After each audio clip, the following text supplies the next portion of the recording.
Greetings, I'm Michael Max Shopwriter, and today, we're starting Mass Effect 2.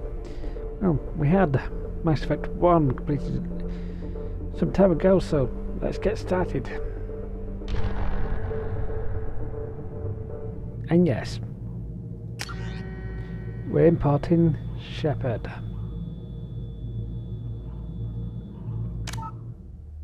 As a reminder, my character, his name is Mike Shepard.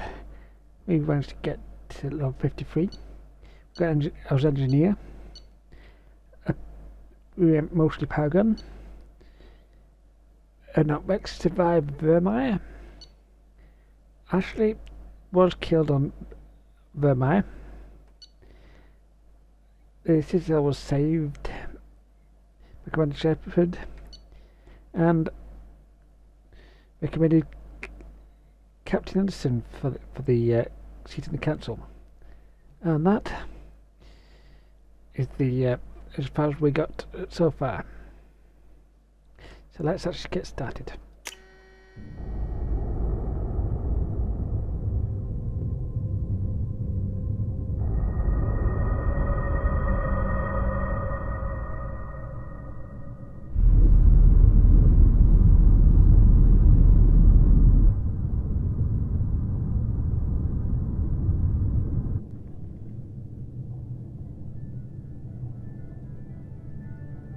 Shepard did everything right.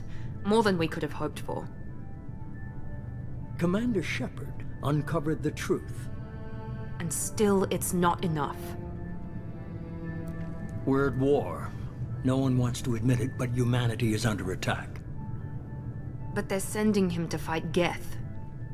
Geth. We both know they're not the real threat.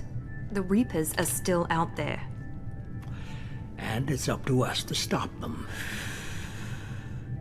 The Council will never trust Cerberus. They'll never accept our help, even after everything humanity has accomplished. But Shepard, they'll follow him. He's a hero, a bloody icon. But he's just one man. If we lose Shepard, humanity might well follow. Then see to it that we don't lose him.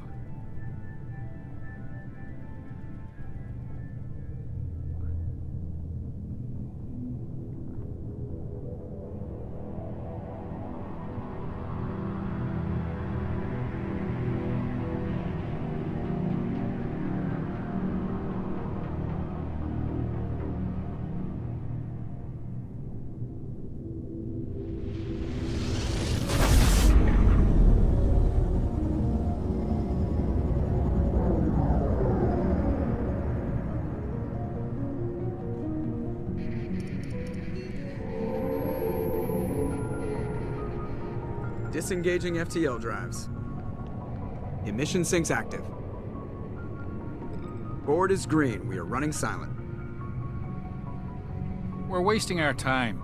4 days searching up and down this sector, and we haven't found any sign of Geth activity. 3 ships went missing here in the past month. Something happened to them. My money's on slavers. The Terminus system is crawling with them. Picking up something on the long-range scanner. Unidentified vessel. Looks like a cruiser. Doesn't match any known signatures. Cruiser is changing course. Now on intercept trajectory. Can't be. Stealth systems are engaged. There's no way a Geth ship could possibly... It's not the Geth. Brace for evasive maneuvers!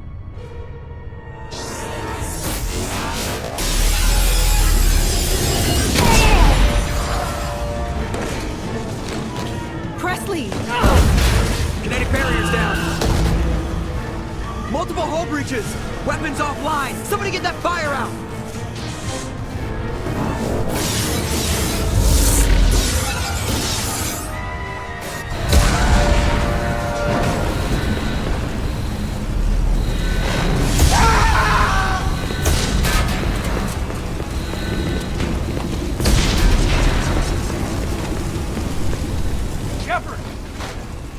Distress beacon is ready for launch.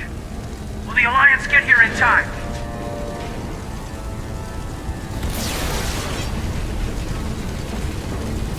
The Alliance won't abandon us. We just need to hold on. Get everyone onto the escape shuttle. Joker's still in the cockpit. He won't abandon ship. I'm not leaving either. I need you to get the crew onto the evac shuttle. I'll take care of Joker. Commander! Kate, go. Now. Aye, aye.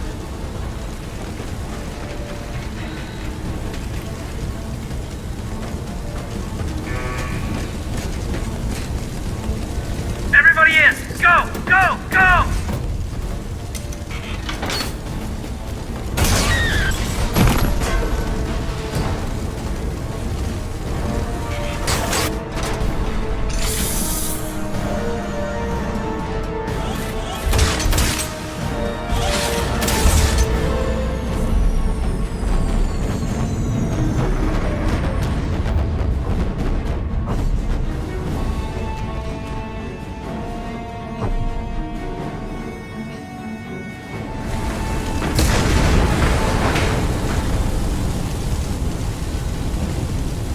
Okay, not where we did do it. This is the area where I did actually go down here that often. Mayday! Mayday! Mayday! This is SSB Normandy!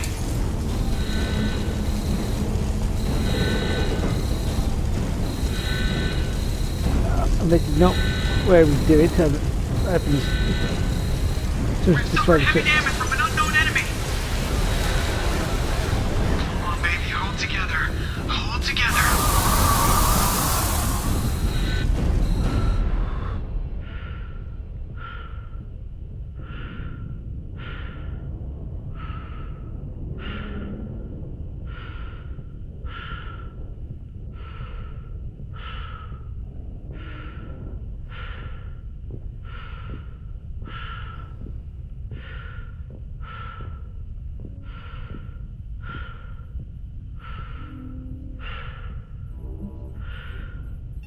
Come on, Joker. We have to get out of here. No, I won't abandon the Normandy. I can still save her. The Normandy's lost. Going down with the ship won't change that. Yeah, okay. Help me up. They're coming around for another attack.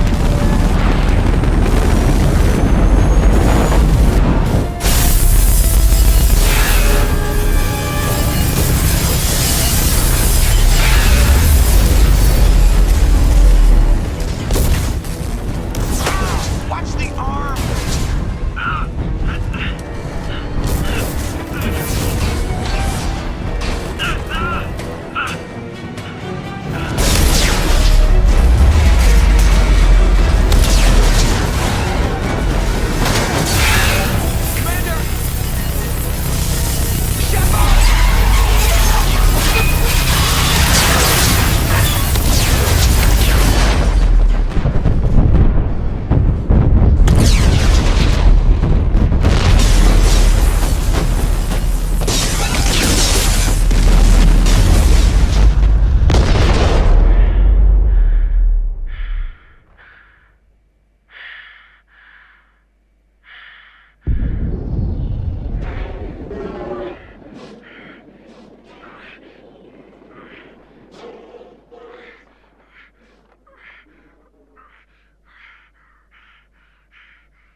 Alright, let's review the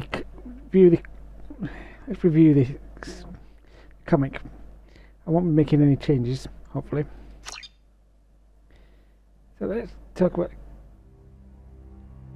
Mass Effect Genesis. Just another routine mission. Why do they always say that before a mission?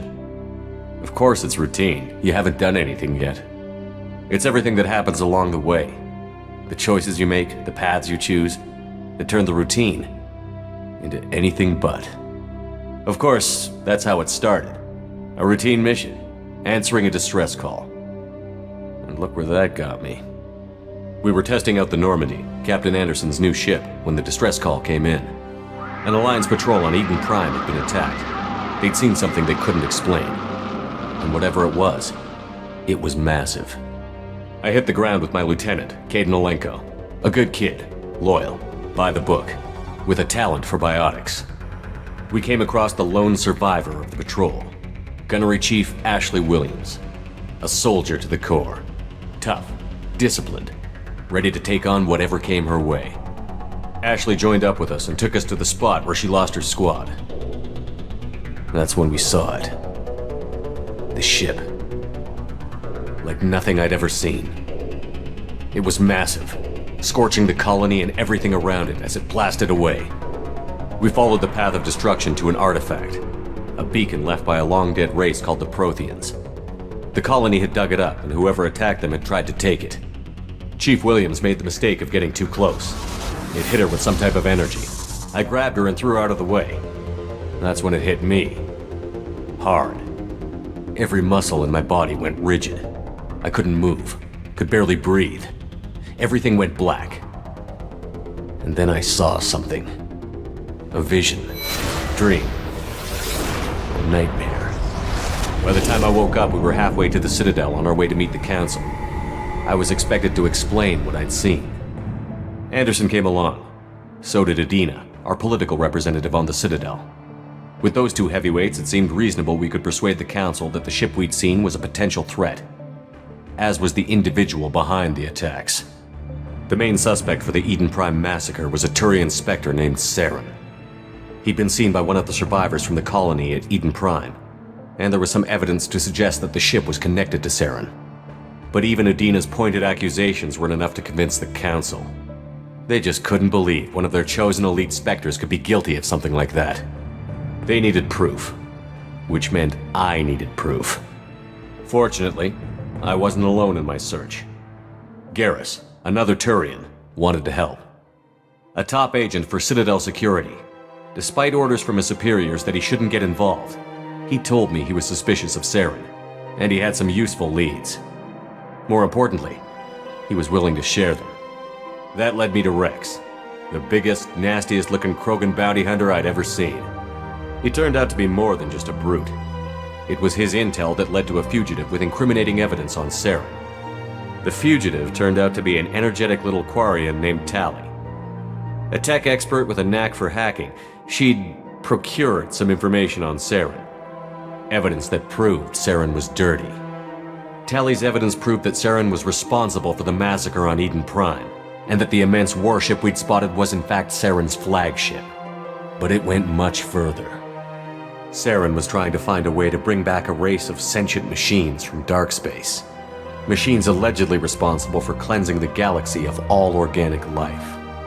These Reapers were blamed for wiping out all life 50,000 years ago, including the Protheans, then disappearing back through the mass relays to dark space, leaving no trace they'd ever been. That explained why Saren was after the beacon, and it made some sense out of my visions. But not much else. We couldn't convince the Council that the Reapers were a threat, but they agreed Saren had to be stopped.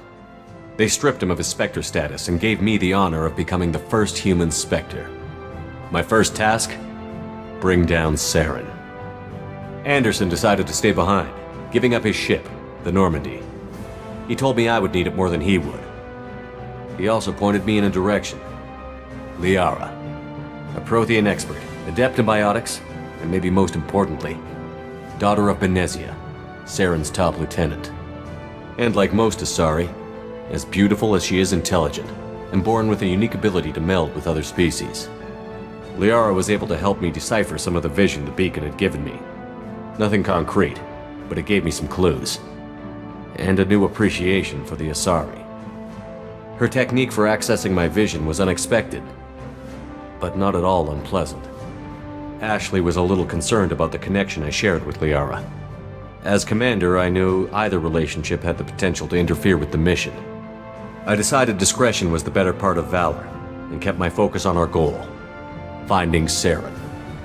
Thanks to Liara's help, we had our next lead, Benezia. Saren had taken her to Novaria, where he'd enslaved a dangerous race of insect-like creatures, the Rachni. He ordered Benezia to use the same technique Liara had used on me to extract information from the Rachni Queen. The Queen's drones were everywhere, and they weren't happy. We had to fight through hundreds of them to get to Benezia. By the time we arrived, Saren was gone, with the information. I tried to reason with Benezia, but Saren had indoctrinated her. He had somehow acquired the ability to control people's actions and wills. Benezia wouldn't surrender, and Liara was forced to watch her mother die in her arms. And I was left with an angry, dangerous Rachni Queen to deal with. She claimed her drones would do no harm if I released her. But the Rachni had terrorized the galaxy before. I couldn't do it. I wouldn't doom an entire species for past sins. And the Queen was true to her word. She left and took her army of drones with her. With Saren's top lieutenant dead, he was quickly running out of time and places to hide. I tracked him down at his base on Vermeer, but we soon learned it was more than a base of operations. It was a breeding ground. Saren was breeding an army of Krogan. He'd found a cure for the genophage, a disease inflicted on the Krogan to prevent them from breeding and taking over the galaxy.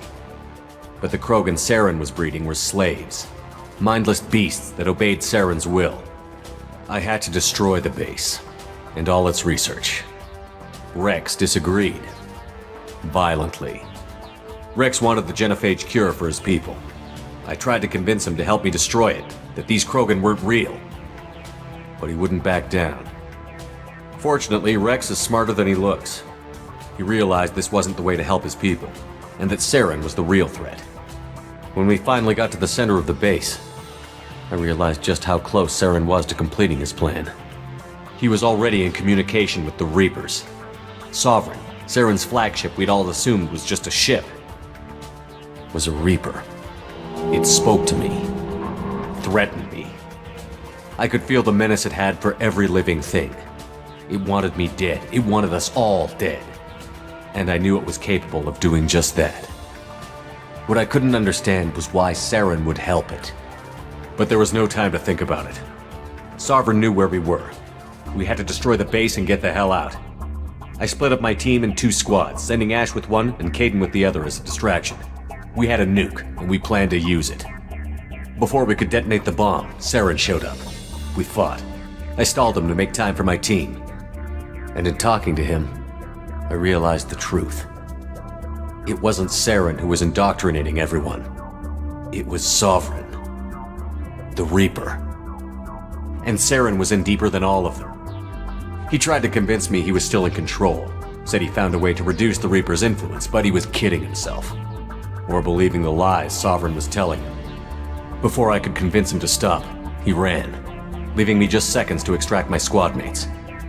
I tried, but I wasn't fast enough. I could only save one of them. Ash was a good friend and a great soldier, but I had to choose, and I chose Kaidan. That was the last time Saren would slip away from me. I knew then, the next time we met, one of us would die. With my team mostly intact, we chased Saren and his army to Ilos, a long-lost planet that had once belonged to the Protheans. As we prepared for what we knew would be a desperate fight, I spoke to my crew.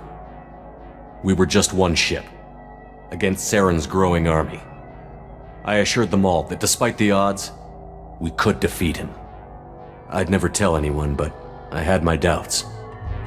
Leaving Ashley behind had hardened my resolve, but revealed a soft spot in my defenses. How many more friends and allies would I be willing to sacrifice in order to stop Saren?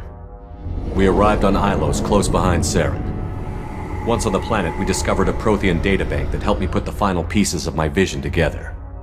The Reapers had come 50,000 years ago, and every 50,000 years before that, each time purging the galaxy of life. The Protheans had fought and died, like every species before them. But a few survived long enough to leave a parting gift. The Protheans had discovered that the Citadel was the key to controlling the mass relays. By sabotaging the Citadel, they found a way to close the relays to dark space, slowing the Reapers' return, giving us the time we needed to find a solution to stop the Reapers once and for all. Saren knew this. He was leading his army to take control of the Citadel and re-establish the relays to Darkspace, bringing the waiting Reapers here to destroy us all. We followed him to the Citadel. It was intact, but heavily damaged. He had caught the Council fleets by surprise, and they were only now regrouping. And with Sovereign as his flagship, there was little hope the fleets could counterattack with enough strength to take back the Citadel. But Saren was done running, and I was done chasing him. As the Alliance and Citadel fleets battled Saren's army outside, I cornered the Turian bastard in the Citadel tower and confronted him. He died believing that the Reapers would save him. As I fought to regain control of the Citadel, the Council's flagship, the Destiny Ascension, fell under attack. Despite Saren's death, Sovereign and Saren's army continued to fight. The Council was aboard the Destiny Ascension, and they were requesting assistance. But I knew in order to help them, I would have to put our Human Alliance fleet in jeopardy. The Council had to be saved. They represented the hearts and minds of the galactic community. Without them, the fleets would be in disarray. Even with the Citadel back in my control, Saren defeated, and the Normandy leading the combined galactic fleet, the battle against Sovereign, a single Reaper, was relentless. It took the combined fleets of humanity and the other races, but in the end, Sovereign fell. But the costs were immense. While humanity's efforts in the war earned us our first seat on the Council, it was a hollow victory. The Reapers were still out there. I knew the fight was far from over, but as the one who'd led the fight against Saren, I was given new responsibilities. The choice of humanity's first counselor was left for me to decide. On the one hand, Udina, the lifetime politician. Ruthless and ambitious, he would easily navigate the political landmines that would soon be put in front of him. The other choice, Captain Anderson, the career soldier. Tough but fair, but a friend, and someone I could trust.